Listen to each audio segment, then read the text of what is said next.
Hello, everyone, and welcome to our final regular season edition of Down by Context Sunday Postgame. This is Week 17.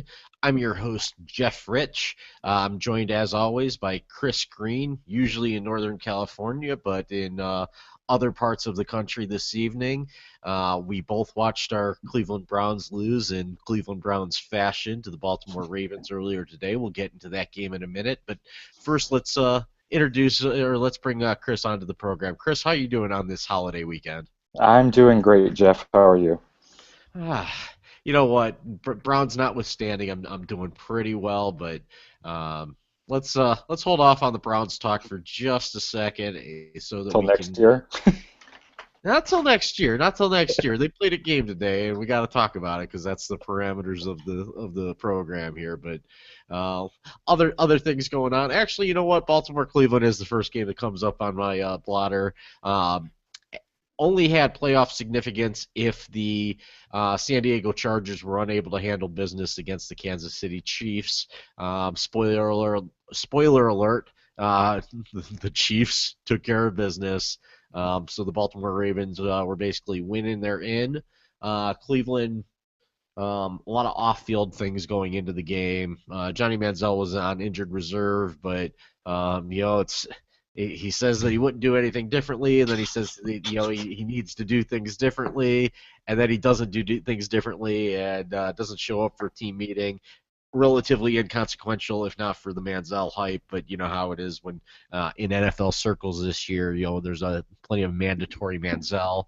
On the other hand, Justin Gilbert, the first round draft pick that was actually taken before Manziel, and Josh Gordon, who you may or may not have noticed on the Browns roster this year, but easily their number one receiver.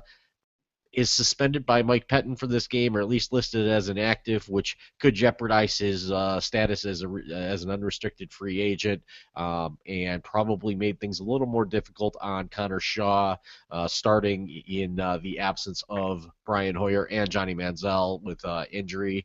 The the undrafted rookie from South Carolina, had a lot of responsibility in what was basically a meaningless game for the Browns. Played pretty well early. I think you'd argue that he even outplayed Joe Flacco in the first half of the football game. Browns had a little bit of a running game going. Terrence West's his first NFL game in the city of Baltimore since being drafted out of Towson by the Browns. Gets to go back to his hometown and put on a nice show. But in the end, it was Joe Flacco, Torrey Smith, and just a torching of the Browns secondary, who couldn't get any pressure on Joe Flacco suddenly in the second half. I don't know where to begin. So you want to take the Josh Gordon thing and then just run with it, Chris? Yeah, absolutely. Yeah, I mean, Josh Gordon, we all had high hopes when Josh Gordon came back. With 10 games to go, the Browns were 6-4. Everybody thought we got our best weapon back. We're going to the playoffs. And what happened since Josh Gordon came back was the complete opposite. The team went 1-5 while he was with the team, and they just flamed badly.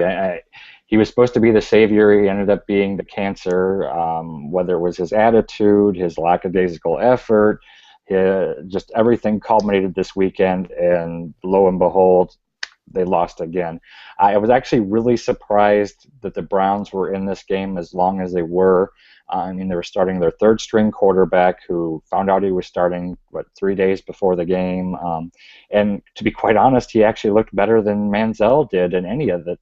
He actually outpassed Manziel today, 177 to 175, and Manziel played 2.5 more quarters than he did. So he's got that going for him at least.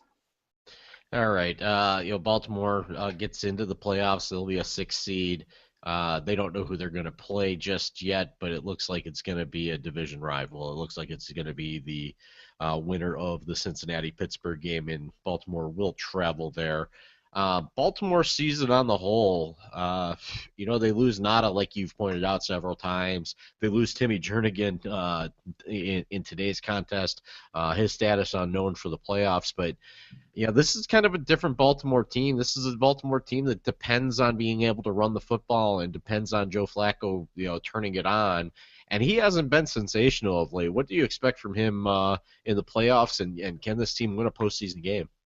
Well, I don't know what it is about Joe Flacco in the playoffs, but there seems to be an on-off switch that comes on once he gets in the playoffs, and he tends to be go from Joe Flacco to Joe Montana really quickly. So um, at this point, if the Ravens play solid defense and he plays like he has in the past, they have a chance to go far. I'm not sure. Do they get Nada back for the playoffs? I know he was suspended for 4 games. I don't know if that counts for playoffs or if he's suspended. He's I think met he's his back. I quota. think that he served the four. So yeah, I mean that's going to help them too. So I see positive things for them moving forward if Flacco plays like he has the last several times in the playoffs. All right, moving on. Houston 23, Jacksonville 17. Pretty competitive game for the most part. Blake Bortles plays relatively well. We've spoken of Jacksonville's weapons. Houston, though, they had an outside shot at the playoffs, but they needed help from the Browns that they didn't get. Case Keenum, though, Bill O'Brien, doesn't really seem to matter because he hasn't had a sensational quarterback, but I would also argue that he hasn't had a poor quarterback so far. So Houston Texans, we hear about J.J. Watt all the time, but you're looking at a team that put up 23 points today on a Jacksonville team that is not a very good team, but looks promising for the future. So Houston kind of in that purgatory of being right around 500 for the year. What do you think their prospects are going forward with Bill O'Brien in year two and beyond? Well, I think the big thing for them is going to be finding a quarterback. They have a good, solid team, and they definitely have a great defense led by J.J. Watt. I mean, J.J. Watt, I think at this point, it's going to be between him and Aaron Rodgers for the MVP. And I mean, decidedly so. I mean, he has 20 and a half sacks this year. I think I saw he's the first player in history to have more than or have more than one season of 20 plus sacks. So, I mean, he's just crazy good. So, the defense is great, and I mean, and that's without having was the number one pick all year. He was hurt pretty much, I think, other than like 2 games the entire season. So he can only go up from there. And 9-7 after being with a 1-15, 2-14 last year, that's a pretty big improvement when they had such questionable play at quarterback this year. Okay. Another game that that helped Baltimore get into the playoffs. Not that that's what Kansas City and San Diego had in mind. The winner figured that they could be a 6 seed. San Diego was winning, you're in. Kansas City win and get some help. But Chase Daniel and the Kansas City Chiefs take down the San Diego Chargers 19-7 at home in the in week 17. Neither of these teams is going to play beyond today, but pretty promising to see Kansas City with Chase Daniel beating what I previously believed to be a pretty good San Diego Chargers football team. Well, yeah, absolutely. I mean, this is something I had mentioned previously is that Philip Rivers and the Chargers are very Jekyll and Hyde, and today Jekyll was definitely, or Hyde was definitely out front because they just did not play well. And I mean, you would think, considering they controlled their destiny going into this game, that they would have showed up, and they definitely did not. I mean, not to take anything away from Kansas City, they have a great defense, but they were playing with their backup quarterback today, and they won pretty handedly. I gotta congratulate you on the metaphor there. Everybody always gets that wrong. Dr. Jekyll was good. It was Mr. Hyde that was the the awful insane person. So kudos to you for the pop culture reference there. Speaking of pop culture, if we're gonna get our feet underneath ourselves, we got to talk about Rex Ryan and the New York Jets. 37 in Miami. They beat they hold the Dolphins 24 points. You know, everybody figured Rex was as good as gone, but you got to look at the way that he's played New England this year, the way that he played Miami today. Can if not Rex Ryan, then who? I think that Idzik might be on the chopping block, but I don't know about Rex. I think that he's a pretty darn good head coach, and he's a leader of men on the defensive side of the ball. He's got Geno Smith to work with on offense, so maybe cut Rex some slack here and see if he can get back to his AFC Championship participating ways. Well, I don't know what's more surprising about this game, the fact that both Joe Philbin and Rex Ryan could keep their jobs, or the fact that Geno Smith threw for 358 yards and 3 touchdowns today. Either way, that's both shocking to me. I mean, all year you hear Philbin's gone, and now you hear all of a sudden, oh, it looks like he's going to stay. And I mean, Rex Ryan, same thing. Rex is gone. Rex is gone. Oh well, maybe Rex is going to stay after all. I mean, I think it's not a bad idea for the to keep him. I don't think he's the problem with that team. So it'll be interesting to see what happens. And any time you have a Ryan brother involved, anything's possible. All right, and we'll get to the other Ryan brother here in a minute, but let's get on to meaningless game, but the last hurrah, or however you say it in French, even though he's not Canadian or Montrealese, he coached the Alouettes there. But Mark Trestman's going to lose his job after the game. This morning's headlines were that the coaching staff feared that they would lose their jobs, and they didn't do themselves any favors with a 13 to 9 defeat at the Minnesota Golden Gopher Stadium. Teddy Bridgewater looked pretty good on what had to have been a cold day in Minnesota, but maybe the last game Jay Cutler plays this is Chicago Bear. Let's take a look at it from the Bears side. Trestman has to be gone, correct? I think it's likely, but anything's possible. I mean, the Bears have always been one that kind of hangs on the coaches. They don't just fire them. They don't do knee-jerk reactions historically. So it's possible he could survive depending on what changes he's willing to make with his staff. If he's not willing to make the changes they want, then it's very likely he'll be gone. But I could see a scenario where he still has a job with the Bears next year. What do you think of oh, by the way, Cutler? Yep. With the Bears, over under half a game more with the Chicago Bears. I would say 90% he's gone. Okay, and then you've got Bridgewater on the other side. Bridgewater threw some good balls today. They didn't put a ton of points on the board, but he moved the offense efficiently. Didn't let the Bears defense beat them. Not that the Bears are a big threat anymore these days, but.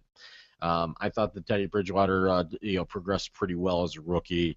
He does play on a Minnesota team that's without Adrian Peterson, which was the heart and soul of their offense, but doesn't look like a terrible pick for the Minnesota Vikings. No, I was reading that he's actually in the last 5 games he completed over 70% of his passes. So that's definitely great improvement for a rookie quarterback. I mean, usually rookie quarterbacks, if they're over 55%, you're happy. So if he's completing over 70%, that's great. He's definitely shown steady progress this year, and as of right now, I would say he's probably the best quarterback out of this draft class. All right, and then if only, to spite the Cleveland Browns draft prospects, the Buffalo Bills go into Foxborough and beat the Patriots in a meaningless game by a count of 17 to 9. They get a meaningless victory after they're knocked out of the playoffs, but give it up for Coach Doug Marrone and getting it done with Kyle Orton. We know that the Bills have a good defense, but we probably didn't expect too much out of Kyle Orton-led offense. Yeah, I mean, I would say, Orton's been what he always has been. He's a journeyman quarterback. He's better than most backups, but not good enough to take you the distance. He's a stopgap until they bring somebody else in. The real question is, despite them going 9-7, which is pretty surprising, do you think Doug Marrone keeps his job at this point? They have new ownership there. I'd say it's 50-50 right now that he's back next year, even with that 9-7 record since they didn't make the playoffs. Really? I don't know about that. I think that he beat the Packers. He played well without E.J. Manuel. I think that he's the perfect guy to develop E.J. Manuel on the offensive side of the ball. The defense kind of takes care. You got to remember they lost Mike Pettin too. As their defensive coordinator and kind of held serve. I mean, they had some tough losses this year, but I think that Doug, I was thinking Coach of the Year candidate, to be honest with you. So that's kind of surprising to hear from you, Chris, that he might be gone. Yeah, I mean, and predominantly the reason I say that is because they have new ownership, and usually when you bring in new ownership, unless you have a Super Bowl team or a playoff team, and I mean, I know they were right on the cusp of it, but they really choked last week when they had a chance to grab that playoff spot. And with new ownership, they always want to bring in their own guys, so I say I think it's 50-50 whether he's back or not. Well, we'll leave it at this. I gotta say, if it ain't broke, don't fix it. You gotta go with what's working, and this is the Buffalo. The last time they played in a playoff game was the Music City Miracle in 1999. I know. So I think that the Bills are right on the cusp of being where they want to, where they want to at least put themselves in a position to progress some more. So I don't think that there's any chance that any new ownership group comes in there and says, we can do better than Doug Marrone right now. So um, from the state of New York to the state of New Jersey, we've got Philadelphia 34, New York Giants 26. Another Odell Beckham Jr. show, but Philly is ultimately victorious. You got to look. I don't think that there's any way that Eagles fans can look at this season as anything more than or as anything less than disappointing, and really ditto for the Giants as well. This is one of the few seasons that I haven't heard Tom Coughlin's name on the hot seat, but at the same time, that might be because the Giants have just been irrelevant all season. Well, I mean, part of that too, though, is you got to remember they had a lot of injuries at the beginning of the year that they just struggled mightily, and they played much better since Beckham came back. So it's possible. I mean, he was on a one-year contract. He could be or could not be back. I mean, maybe they're just trying to respectfully do it if they're going to let him go. I mean, he has won them a couple of Super Bowls, so it's not like you just want to kick the guy to the curb. So I'd say it kind of the same with him. I'd say he's probably 60-40 to be back. Has a better chance than Marrone, actually. But as far as the Eagles go, I mean, they finished 10-6, and considering they lost, Folk didn't play very well at the beginning of the year. Then he got hurt, and they went with Sanchez the rest of the way. So, in most years, 10-6 is good enough to get you into the playoffs. And I mean, if you look at it, we'll talk about the NFC South in a little bit, but their division winner is under 500. So, 10-6 is a pretty good season overall, but it just didn't get them in the playoffs this year. So they definitely could go up from here, and I'm sure they'll be tinkering and looking at that quarterback, whether they decide to bring Sanchez back or go back to Folk next year. So it'll be an interesting offseason for the Eagles.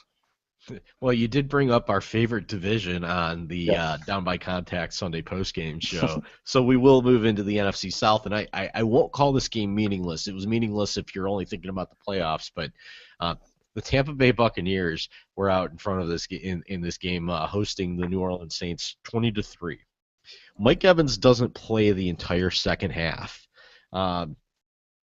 You gotta first thought's gotta be tanking, correct? Yeah, exactly. Because I saw that score. I'm like, wow, they're actually going to give up that number one overall pick. I couldn't believe it. Then next thing I know, because I didn't actually watch the game, it's like, oh, here comes New Orleans coming back, and it's like, wow, they must have gave up and tanked it on purpose. So without seeing it, and I didn't even know they took Evans out. So I mean, that makes perfect sense then.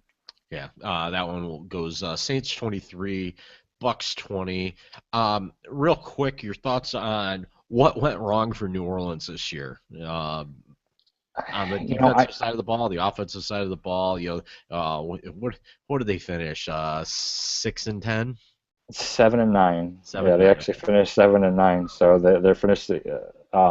Carolina, yeah, we'll do it to Carolina, but they're right there at the end. But as sad as that is to say, um, the defense was terrible most of the season. I'm not sure Rob Ryan, if he's going to last or not. I mean, we've seen him and Sean Payton 1 minute. They seem all cozy and buddies on the sidelines. The next minute, Payton screaming them down. So who knows what's going to happen there? I think they're starting to show their age in a lot of positions at this point, and they used to have that vaunted home advantage at the Dome, and they just don't have it this year.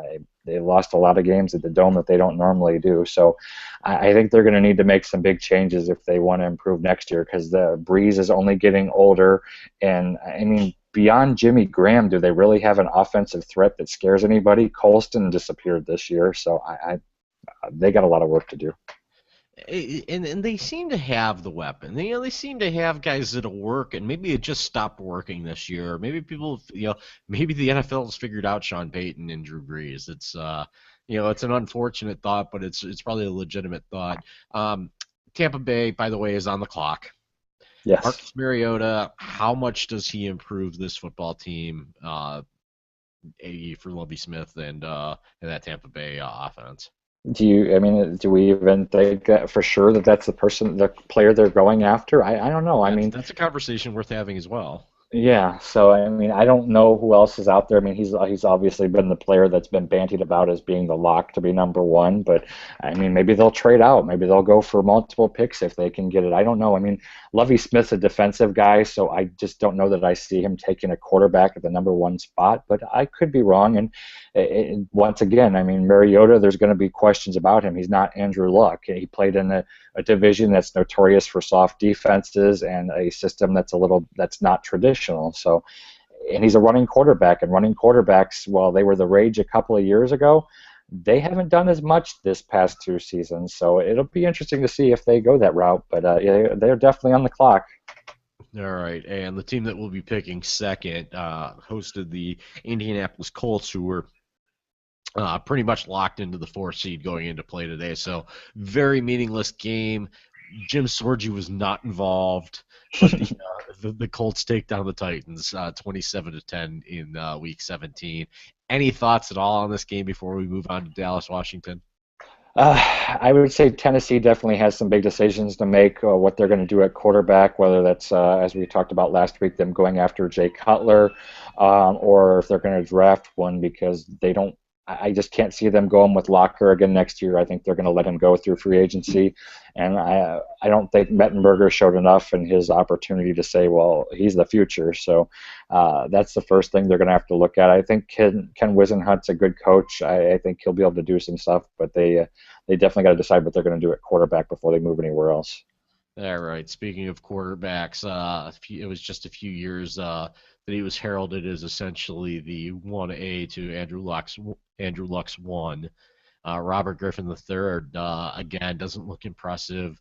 Throwing the ball to guys in white jerseys, and it was the Dallas Cowboys wearing white jerseys and outscoring the Redskins 44-17 on the final game of the regular season. A game that Dallas needed to win for the jockey for playoff position, but the Redskins again go down. I don't know if St. Louis holds any of their picks for next year, but I think that trade is finally complete. Yeah, I believe it is. Yeah. Um, what does Daniel Snyder do with Jay Gruden, Robert Griffin III, and really this whole organization? I mean, there's just no direction there. No, it's a crapshoot, really. I mean, he's either going to have to choose Robert Griffin or he's going to have to choose Gruden. I think at this point, one or the other's got to go. And as I said previously, I think it's more likely that Gruden goes than Griffin. But we'll see what happens. It'll be interesting. I mean, there's always a story going on in DC, so this is going to be this year. It won't be about the logo or the name. It's going to be about the quarterback and the coach. All right, Tony Romo, does he turn into a pumpkin as soon as the postseason starts? That's a great question. I mean, Dallas has been one of the hottest teams in the league going into the playoffs, so they're definitely have momentum in their favor. Unfortunately, they're going to get a bye this week, I believe. So they got Detroit coming in. Well, okay, all right. I wasn't sure about that. So that's good for them then, because they're riding that hot streak in, and uh, history has shown that Romo hasn't fared well in January, but I think this year he gets through the first round at least, and then it's anybody's guess. But I like the way they're playing right now. They seem to have probably the best overall complete team that they've had in several years. So this is definitely their chance to make some waves. All right, from a convincing NFC East champ to just a plain old regular NFC South champ. The completely heralded NFC South championship at the Georgia Dome. Carolina 34, Atlanta 3. Is Carolina just a really good 7-8-1 team, or did Atlanta screw the pooch? Uh, Carolina is a 7-8-1 team. I think that's the best way to put it. But no, at face value, right? Yeah, exactly. Atlanta's definitely. This game did not go the way I expected it to. I thought for sure Atlanta was going to come in there and blow Carolina out of the water after what I'd seen out of Carolina the last couple of weeks, but I was completely stunned by this game. I did not expect this effort from Carolina. I mean, in all honesty, if you look at the numbers of Cam Newton, they weren't anything spectacular, just like they weren't against Cleveland last week. But he didn't need to be this week. The running game did a great job. and the Falcons kept turning the ball over. So I mean, they did everything they needed to for them. So that's it was an interesting game, but I hate to say this though. I mean, Carolina is going to be hosting a playoff game next week, and I'd probably rather play Arizona than them right now. Right, and it will be Arizona. We'll get to their game in just a second, but not much to say about Denver, Oakland. Denver did need to win this game just to hold serve on this on the 2 seed and get the week off next week, which Peyton Manning could probably use, but he took quite a bit of this game off. I did see that Brock Osweiler made it onto the stat sheet this week. Denver 47, Oakland 14. Any thoughts on this one? Uh, this is the best that Denver's played in the last several weeks. So, I mean, that's a good thing for them going into the playoffs. They needed it. Probably Manning's best game in a while, too. So, hopefully, it's a little bit of a confidence builder for him. I mean, the Raiders, pretty much what this guaranteed is that Tony Sparano won't be back. Not that anybody expected him to be anyway as the head coach next year. So, I think that's pretty much it for that game. All right. Scary, scary moment for the Green Bay Packers and the state of Wisconsin, where the Detroit Lions haven't won in 20 years. Aaron Rodgers goes down early on a touchdown pass. Looks like he might be out for the, it looks like he might be out for the game. Does come back heroically. They take a pretty convincing lead. They were up at one point 30 to 14 in this one after it was tied at 14. Detroit suffers the late safety and then turns it into a touchdown, but it was really just a 4-point net because they missed the 2-point conversion on a play that I'd really like to see another replay on the Lewis Riddick touchdown, or on the 2-point conversion that was reviewed, overturned, and points were taken away, which maintained this game at a two possession game. Green Bay, I feel like they escaped Detroit. I feel like they're going to, they do get the bye week. Detroit's got a little bit of momentum, I would say. I'd be afraid to play these Detroit Lions at this point in the season if I'm the Dallas Cowboys, who have not played very well at home this year. Yeah, I mean, the biggest thing I worry about with Detroit is them taking out one of your premier players, considering some of the tactics that they tend to employ on the defensive end. But I think it'll definitely be a good game next week. There's two very explosive offenses and two aggressive defenses going at each other, so it should definitely be one of the more entertaining games next weekend. All right. Seattle and the Rams played what looked like it was going to be a slugfest early. Marshawn Lynch scores a touchdown. They get a Bruce Irvin pick six. Put this game away, 20-6. Seal home field advantage throughout the playoffs, throughout the NFC playoffs anyway. And they're right where they want to be, quite frankly. Mm-hmm. Is Seattle the favorites to repeat? I mean, they have home field advantage, which for them is a huge thing. Earlier this year, they didn't seem to be the same team, but they've really come on at the end of the year. So I would say they didn't play great today, but they definitely played well enough to win, which is all that matters at the end of the day. So they definitely need to turn it up a notch, though, for the playoffs if they're going to get back to the Super Bowl again this year. All right, staying in the NFC West, the Arizona Cardinals, once the Seattle game went final, it rendered their game meaningless. They were pretty much locked into the 5th seed with a Detroit loss. San Francisco 20, Arizona 17 in what was very, very likely, and it was funny if you're watching the broadcast because Tom Brenneman and the Fox crew would not acknowledge for certain that Harbaugh was coaching his last game for the 49ers, but 4 years, 44 regular season wins. The previous 8 years in San Francisco, they won 46 games. So definitely an era of success, however short-lived it was. But the Arizona Cardinals with Ryan Lindley looked like they had a chance to steal this one, and then Colin Kaepernick and Frank Gore just imposed their will, and Ryan Lindley just didn't have enough bullets to rally a comeback for the Cardinals. Cardinals at one point were 11-3, best team in the NFL. Can they survive the Carolina Panthers in Charlotte? I don't know. I mean, it's really going to be a battle of two defenses next week, I think, because Carolina's offense isn't really frightening, and without Carson Palmer or even Drew Stanton, and Stanton's definitely at this point I can't is not going to be in there after having that infection in his knee. I think I just don't know if they can score the points they need to win the games. It's going to be all in their defense to either pitch a shutout or come up with some great field position so that the offense can get a few points. All right, and the game that's going on right now, Pittsburgh got an early lead over Cincinnati. AFC North Championship game at Heinz Field. Winner gets the 3 seed, loser gets the 5 seed. 3 seed plays Baltimore at home. 5 seed goes to Indianapolis. Hey, are there any are there any matchups to look forward to, or is this just kind of, I mean, should we look at this as a winner take all game, or should we look at it as a 6-1, half dozen of the other, regardless of who wins? I think it would be. I think the more interesting matchup would be Pittsburgh versus the Ravens, just because traditionally those battles tend to be brutal. So I think for that standpoint, that would be the more interesting matchup going into next week. So beyond that, I'd say it's definitely 6-1, half dozen the other. And can Andy Dalton win a playoff game regardless of who he plays? So yeah. that's week 17 for you.